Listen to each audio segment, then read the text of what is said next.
হঠাৎ 1 কোটি টাকা পেলেন এই টোটো চালক। 150 টাকা দিয়ে লটারি কেটেছিলেন এক টোটো চালক, আর সেই লটারি কাটার জেরে রাতারাতি কোটিপতি হয়ে গেলেন তিনি। সেই টোটো চালক হলেন সামিরুল হোসেন। সংসার চালানোর জন্য পরিশ্রম করে তিনি দিন রাত এনজেপিতে টোটো চালান। হঠাৎ তিনি মনে করেন একটি লটারির টিকিট কেটে দেখি।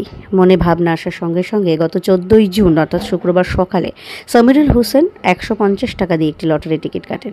বিকেল হতেই তিনি জানতে পারেন তার ভাগ্যে প্রথম পুরস্কার উঠেছে 1 কোটি টাকা। মাত্র 150 টাকার টিকিটেই বাজিমাত। এনজেপিতে রেলের জমিতে ঘর তৈরি করে বসবাস করছেন সামিরুল হোসেন। তার পরিবারে বাবা, মা, ভাই ও বোন রয়েছে। অভাবের মধ্যেই চলে সংসার। বাবা আবুল হোসেন রাজমিস্ত্রির কাজ করে। লটারির টাকা হাতে পেলে সেই টাকা দিয়ে তার ভাই এবং বোনের পড়াশুনো সহ বাড়ি তৈরি করার ইচ্ছে রয়েছে সামিরুলের। যদিও লটারিতে 1 কোটি টাকার প্রথম পুরস্কার পাওয়ার খবর পেয়েই সোজা লটারি নিয়ে নিউ জলপাইগুড়ি থানার দ্বারস্থ হয় সামিরুল, কারণ নিরাপত্তার প্রশ্ন রয়েছে। তোমার নাম? সামিরুল হোসেন। লটারিতে 1 কোটি টাকা পেয়েছো, কি বলবে?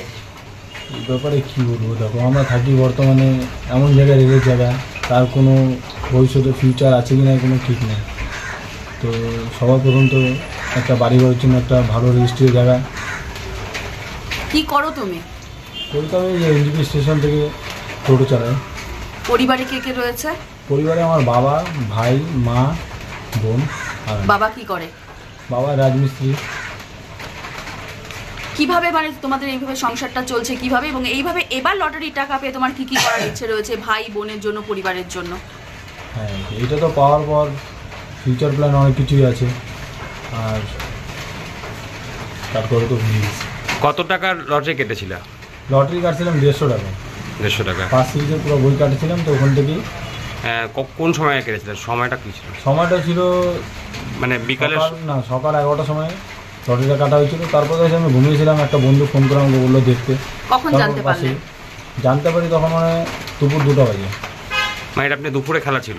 হ্যাঁ, মর্নিং 1টার সময় দুপুরে খেলা। কোন লটারি কেটেছিলেন? বিয়ার। কেমন লাগছে এখন? ভালো লাগছে আগের থেকে। আগে যে একটা টেনশন, অনেক কিছু ফ্যামিলির জন্য করতে হবে, সেই টেনশনটা আগের থেকে একটু এখন কম হচ্ছে। তোমার নাম? আমার নাম সামিরুল হোসেন। কোথায় থাকো? NJP Ramnagar colony, Bhaktinagar.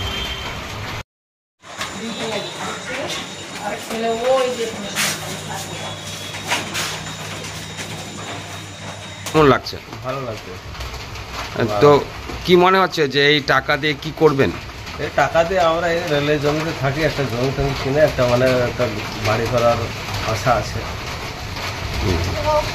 কে কে রয়েছে বাড়িতে? বাড়িতে আমার হচ্ছে 2 ছেলে, আমার বউ আর কি করেন আপনি? আমি তো রাজমিস্ত্রি কাজ করি। আচ্ছা, কতদিন ধরে এই এলাকায় আছেন? এইখানে মোটামুটি অনেক দিন হয়ে গেছে, মোটামুটি 40 বছর পার হয়ে গেছে।